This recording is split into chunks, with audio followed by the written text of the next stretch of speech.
Hey, Shalom. Welcome back. This is our one of our popular teaching days as we are working through the Hebrew original of the Ketuvim, that's the writings of the Hebrew Bible. And currently we are in the book of Koheleth, that's Ecclesiastes. Now, I made a mistake last week and I accidentally jumped from chapter 2, verse 3 to 2, verse 14. So thank you so much. I think it was Debs who called me out on this. It was either Debs or Pay. one of you ladies, thank you so much for correcting this. That's my bad. So we're going to go back in and fill that in. Hopefully, I won't end up going through 14 and 15 again. So anyway, so we're going to be doing that. Of course, you see on the screen we have a nice picture of the king wandering a pardes of his, wandering through a kingly walled park. So we're going to see that in today's reading. So let me just say a real quick blessing over you all. May the God of Israel bless you all with wonderful learning. May you be the head and not the tail in all that you do. May, whatever your sect or denomination be, may you be able to spread light and wisdom and knowledge of the wonderful Lashon HaKodesh, the Holy Tongue, to those around you, your own family, members of your religious organization, even if it's just a little Devar Torah. And may you be instilled with supernatural memory and insight. All right. So let's get to it.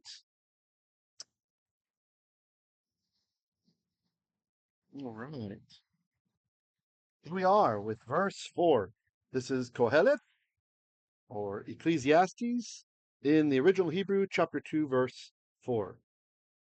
Higdalti. Higdalti. So, of course, we have the verb gadal.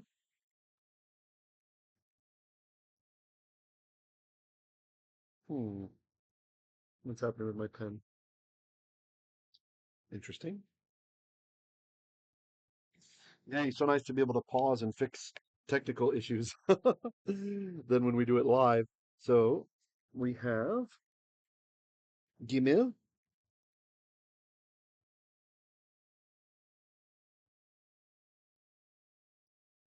Dalet,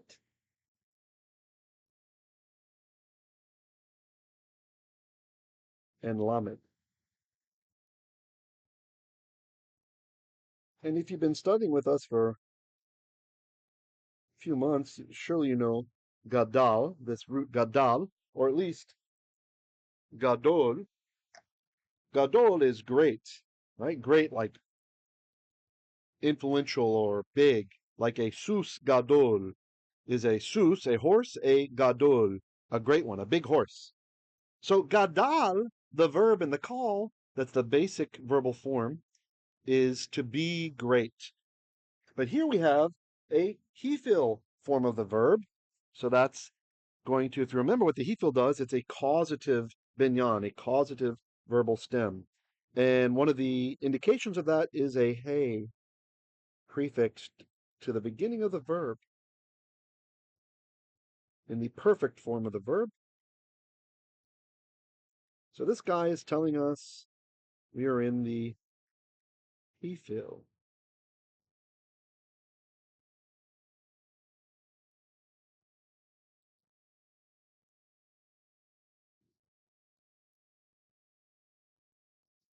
Most of the time, not always, most of the time, hifal indicates cause to do something. Sometimes it's an elative meaning, but usually to cause to do something.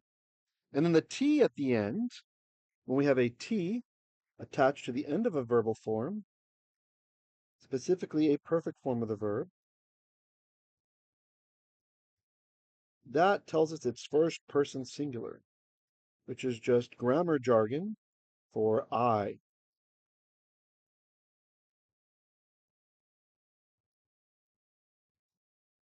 I. So we have these affixes on the verb.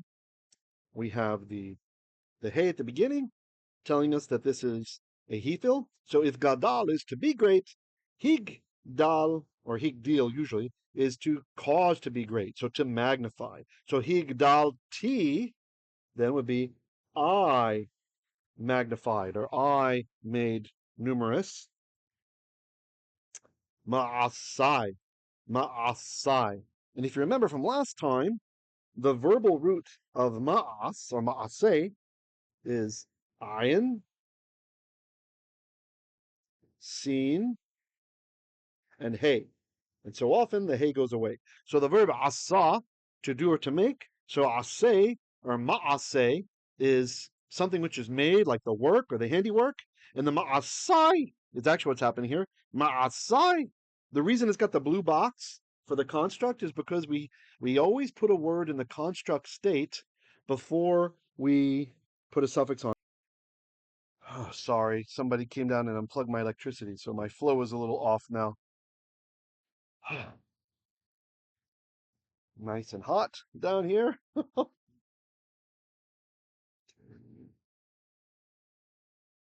we'll just leave that purple there. So I wanted to put the suffix on here. The maasai. So if it was e at the end, e, that means my singular, but it's maasai, so it's my plural.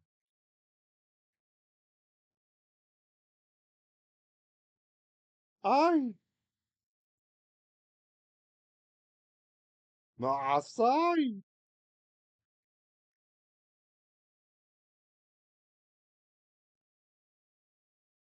What's happening?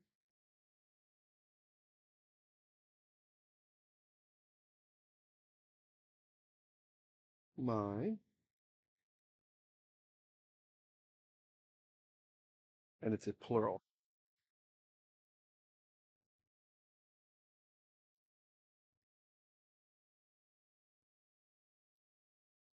So just quick review on that. So for example, if we have the word sus, which means horse, I'm going to write it twice here.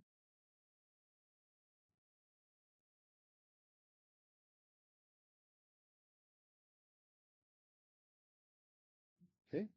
And if we say susi, besides meaning key in Tagalog, susi means my horse.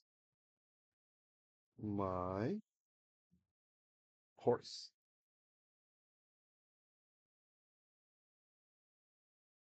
But if I write susai,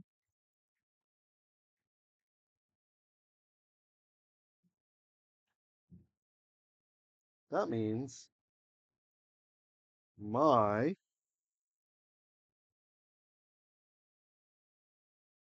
horse says. My horses. That I vowel, this one here, the talk, in this case, the A class vowel, is showing us there's a plural here. Now you might be asking, well, if it's patach over here, then why is it kametz over here? Well, that's because of the special help from this guy. That special accent mark, the etnachta. He causes vowel lengthening a lot. When you see the little carrot top, or usually it's more like a wishbone from a chicken bone. Okay, so just keep in fact that it's an A class. It's something about right? I. So ma'asai then is my works. Higdalti maasai. I made numerous my works, or I magnified my works. He could either be saying like regarding the number of works that he did or the quality in which he did them. Rabbi Fox, in his commentary on Kohelet, claims multiplied. He writes as Kohelet, I multiplied. As Koheleth proceeds to amass wealth and try out the pleasures it brings, he does not just sit around partying like the foolish nobles he derides in chapter 10, verses 17 to 19. He energetically develops his resources. Some he produces himself, houses and vineyards, gardens and groves, fruit trees and irrigation pools. These are clearly not frivolous or improper. Others he purchases, slaves, livestock, and treasures. The singers are probably also purchased as slaves. And then he goes on to talk about Abraham and such. So either way, you can interpret that he's making it numerous, just like Sus Gadol is a big horse. But an Ish Gadol, we might be talking about a big man or a grand man, something like that. So really it could go either way, and sometimes they are synonymous, right? If you see a king's mansion and it's just so giant, well, Gadol, a hifal Gadol, it could be a grand mansion, like a grand palace, or it could be a big palace. They really work both ways sometimes. Okay, let me see if I can get some cooling going on in here. Let's continue. Higdalti maasai. I made numerous, I made great, or I made large, maasai, the works of I. Baniti, baniti. Okay, what is this verb here? Baniti. The verbal root is bait,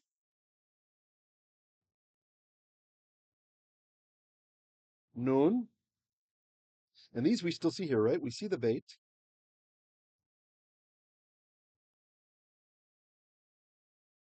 and we see the nun,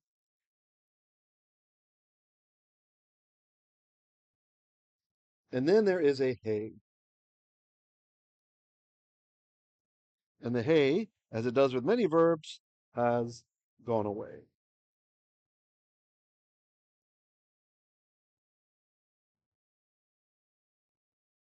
It's gone. Would have been right there. Our disappearing hey.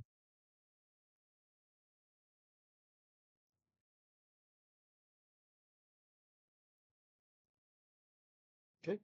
Bani, and look, we have the T at the end, just like we had the T at the end of higdalti. Higdal, magnified, T, I magnified. Bani, from bane, to build. I'm not sure if I told you what it means. To build. This is the root where we get even the verbal form. The hifal verbal form is called the hifal binyan. It's the building. It's how the rabbinical grammar works. So baniti, built, T.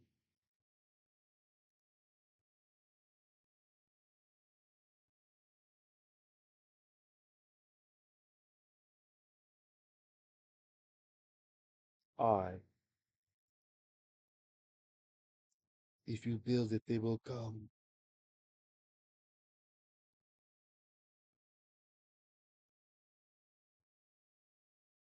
I.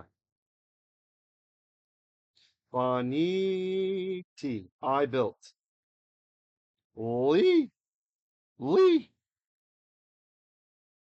For E.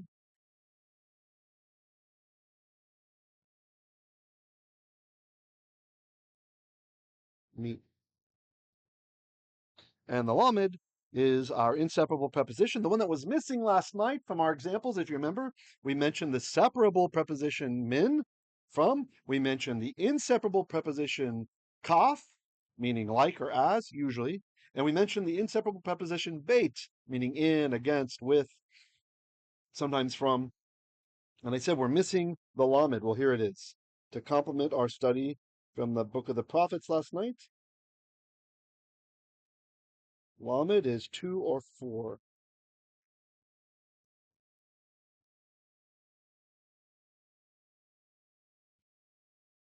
It can mean other things too. We have some advanced syntax for lamed, like lamed vocatum, where it marks a vocative.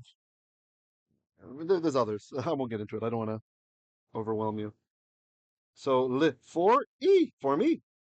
Baniti, I built li for me, for myself. Batim. Now, ironically, batim might be a form that you don't recognize because you don't see it that often. It's from the word bayit, which means house. So batim is just the plural form of bayit. So the im here I wanted the dark blue. There we go. That is just a masculine or common plural ending. So that's just bayits, houses. I built myself batim, houses or palaces in context. Natati, natati. And we've talked before about gutturals and how they get along with shwas or shvas if you're using the modern pronunciation. This little looks like a colon, the two vertical dots. Not like a colon on a person. Sorry. The two dots like a colon grammatically in English grammar. Nata. You can have a schwa on a guttural if it's a silent schwa. And you'll notice this ends the syllable. It's ah, not ta. Syllable ends here, and then we have t, the next syllable. That's why there's a dagesh lene here in the tav. It's a begad kefat letter, and it's not preceded by a vowel sound. A vocal schwa is considered a vowel sound, right? So you will not have a ayin with a vocal schwa on it unless the Masorets are marking it as an inappropriate form to force your eyes to look in the margin to see the kare form of the word, how it's to be read. So nata, nata is to plant.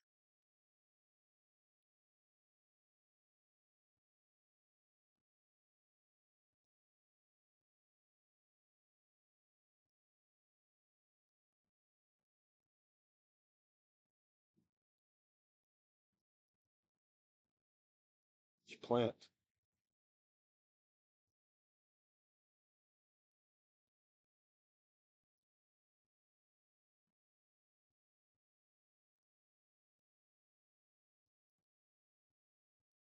And then of course the T at the end, well that's I. Natati, I planted.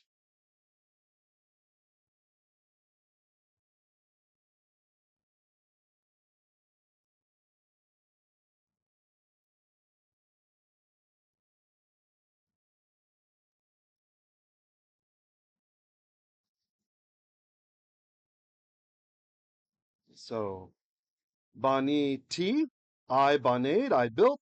Li, for myself. Batim, bites, houses. Natati, I planted. Li, for myself.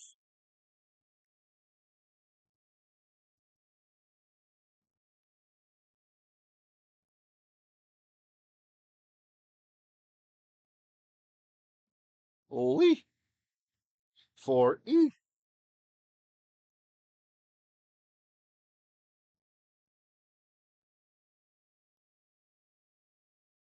for me. Kramim, kramim, which is from the word keren. I think a lot of you probably know keren.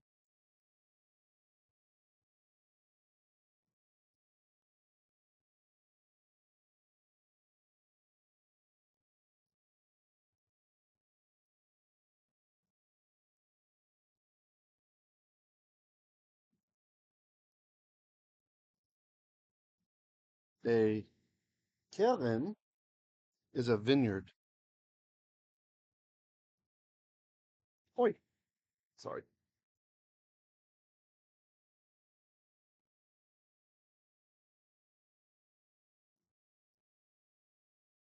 vineyard.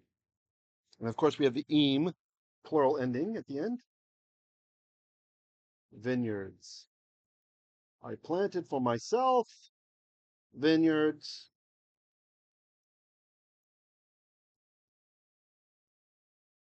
It's too bad Bob Dylan, Robert Zimmerman ended up with the vineyard. If he'd been with us, we'd probably still be happy. So let's look at that again. Higdalti, maasai. I magnified, or I made numerous my works. Baniti, I built. Li, for myself. Batim, houses. Natati, I planted. Li, for myself. Kramim, vineyards. Any comments or questions? Doing some cleanup here.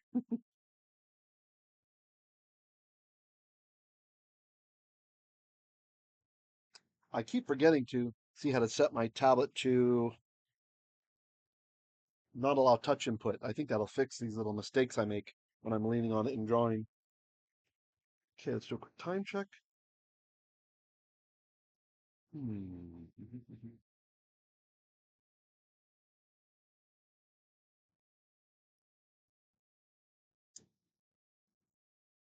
Yeah, okay. Let's do verse 5. Go ahead and take a screenshot if you're going to take a picture of that. I'm going to change the slide in about 10 seconds.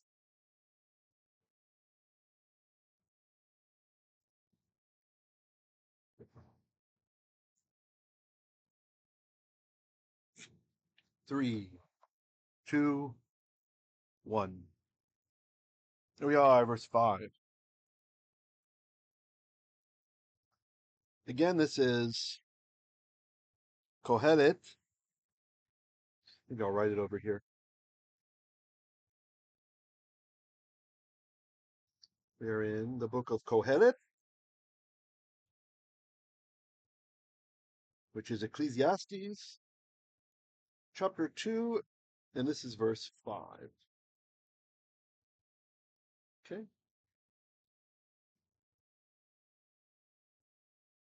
If you like the work we do here, please consider becoming a patron of mine. The address is at the bottom of the video where you can go and sign up. And if you become a monthly supporter, or even if you prepay for a year, there's like a 20% discount if you prepay for a year. Then there are all kinds of videos that are available. I'm trying to grow that all the time with that are just available to my monthly supporters. Okay, let's get back into this. Asiti. Asiti. Again, our verb asa, which you guys should be recognizing by now. Iron. That's a terrible looking iron. Iron. Seen. And hay. Of course, the hay has gone away. Why won't you stay, you sneaky little hay? You would make my day. But he's gone from there.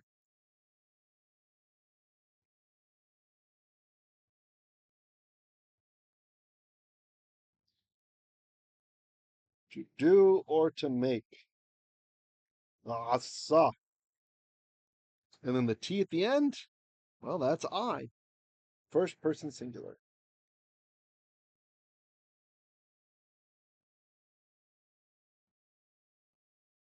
Maybe I'll do the yod in yellow. That might spark some of you visual learners' memory better when you see the yod at the end. That is reminding you that this is I. I made me for myself. I'm going to go a little bit faster on this verse so that I don't go too long on the class today. I don't want to have people exasperated by the length of the classes, even though we usually do go longer on Thursdays. This is where we do Psalms and we're doing wisdom literature and such. I still want to make sure that it's a good bite size for people to be working through. So, asiti, I made all for for myself, for me. Ganot, ganot. This is gardens, gardens. From the word gana, gana. Maybe you could remember this by thinking of the African nation of Ghana.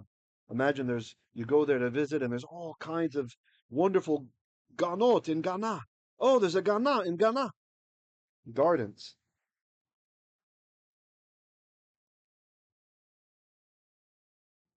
Ghana.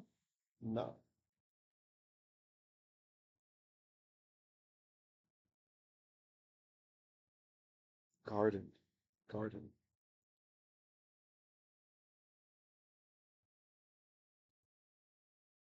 And here we have the feminine plural of ot.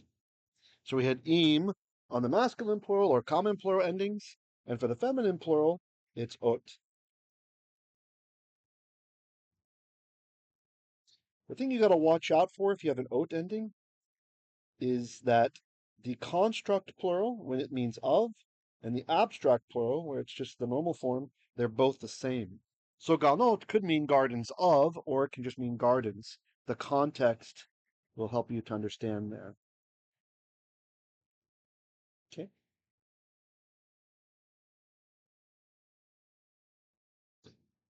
Verse 5, asiti, I made li for myself, ganot, gardens.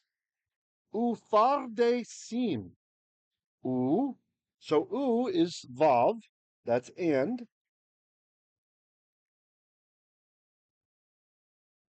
and. And the reason it's u here, if you remember, we have our special rule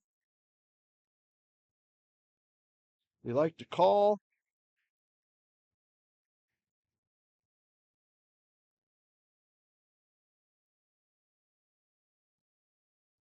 the bump shwa rule. Remember that guy? Bump shwa. Or you could say shva if you like the modern Hebrew. Bump shwa rule. And that says if the first letter of a word begins with a b, a m, or a p, and it could also be a voiceless, a f, a m, or, pardon me, b, a v, a m, a p, or a f, or if it has a schwa under it, this little sign under it, then we spell the vav as a oo, and here it is, oo. So because the f in front of it, see that's the pei, fe. So oo and fardeisim, fardeisim, whatever that is, it's got a plural here, im,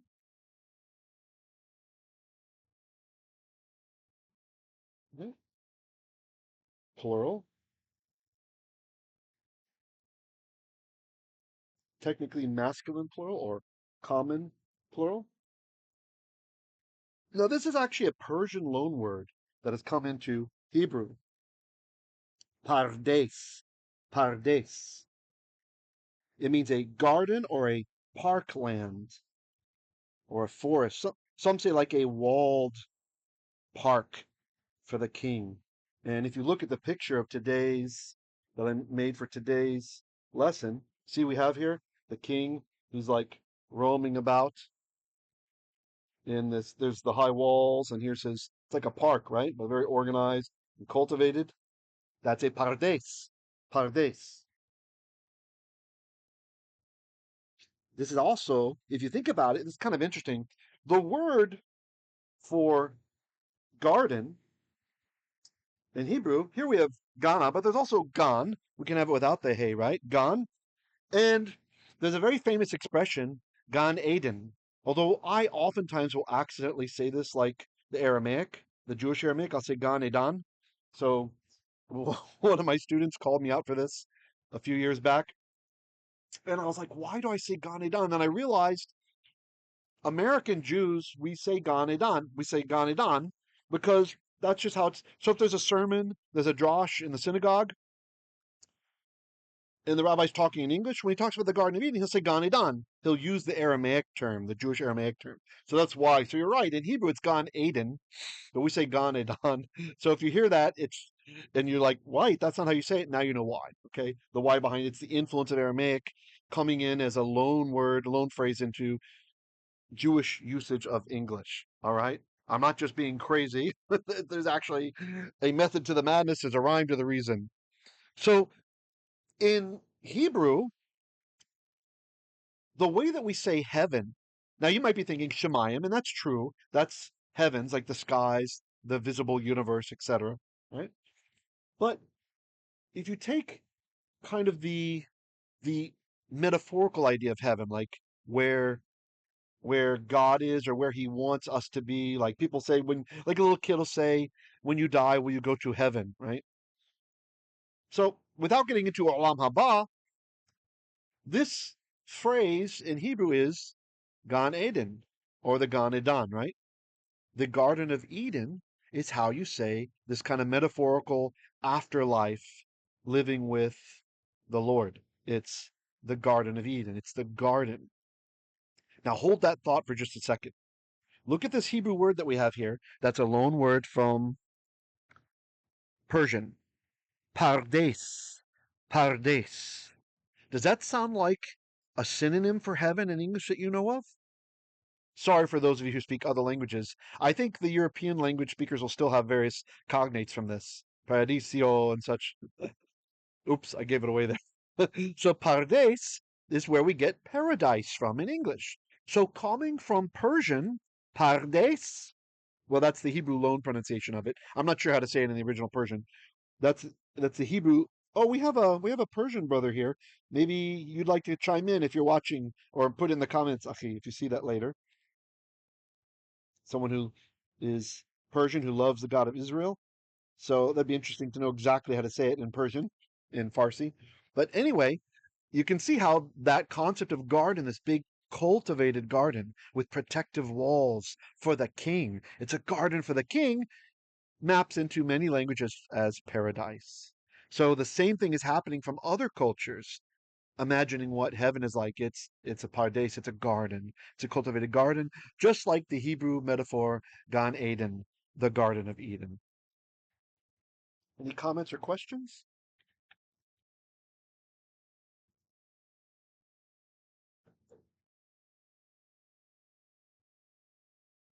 I certainly hope the sound is better today than it was yesterday.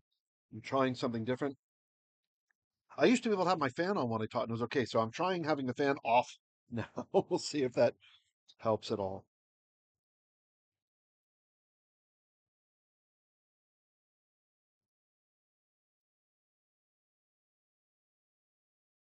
Okay, let's continue.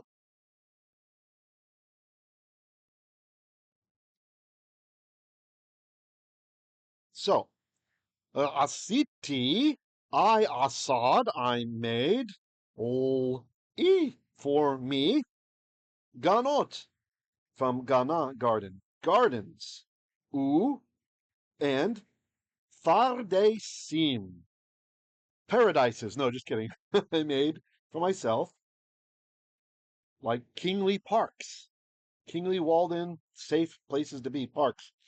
The wall probably wasn't just to keep humans out, but to keep wild beasts, right? So-called evil animals, chayot ra'ot in Hebrew, like an animal that might bite you.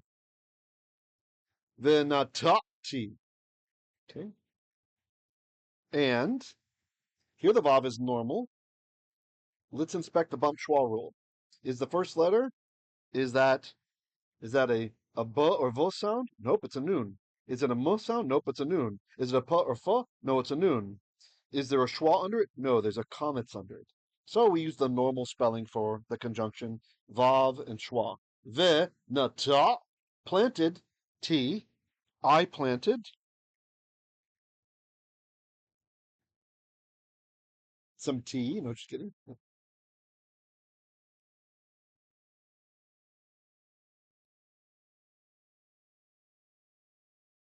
And I'm just going to use yellow for the E, even though it's not a suffix. But I think for some people, colorizing the E might be a useful mnemonic to tie that into the first person to I. I. So it's I, nata. I planted. Ve and nata. Planted. T, I, vahem. Vahem. Actually, vahem. Vahem. So the bait, you could think of this as inseparable preposition bait. In or among.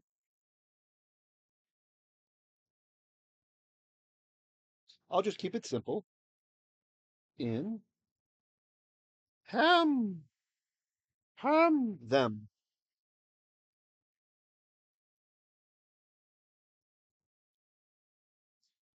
I think it would be better when we have the yellow outline if the letter was actually black on the inside. Maybe that might stick in people's minds a bit better. Let's see. Maybe I'll see if that'll work okay. That's not black. How did that happen?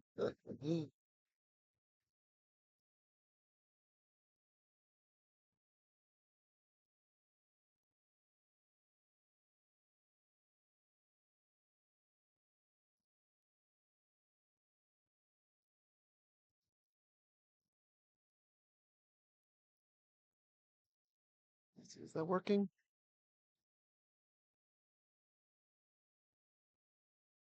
Yeah, it seems okay.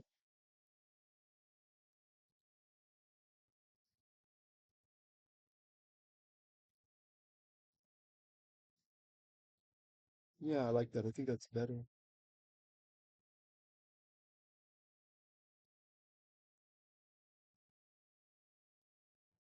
Even if it's not perfect, hopefully that stands out a bit better for you guys.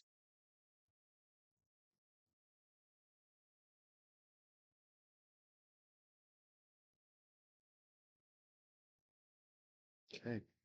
So ba, in or among, ham, them.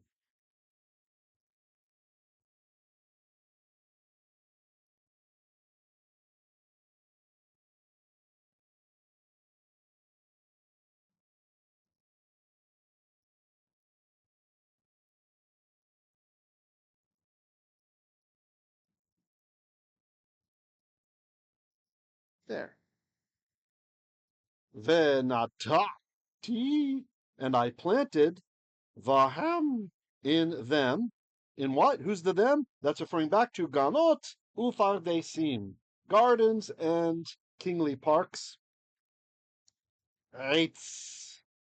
Eitz. And you'll notice this is a construct chain here, actually. So let me mark that.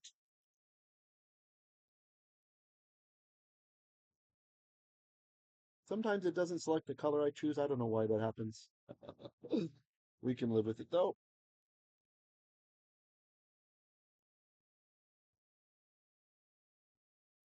And eitz, you should know this from the Siddur.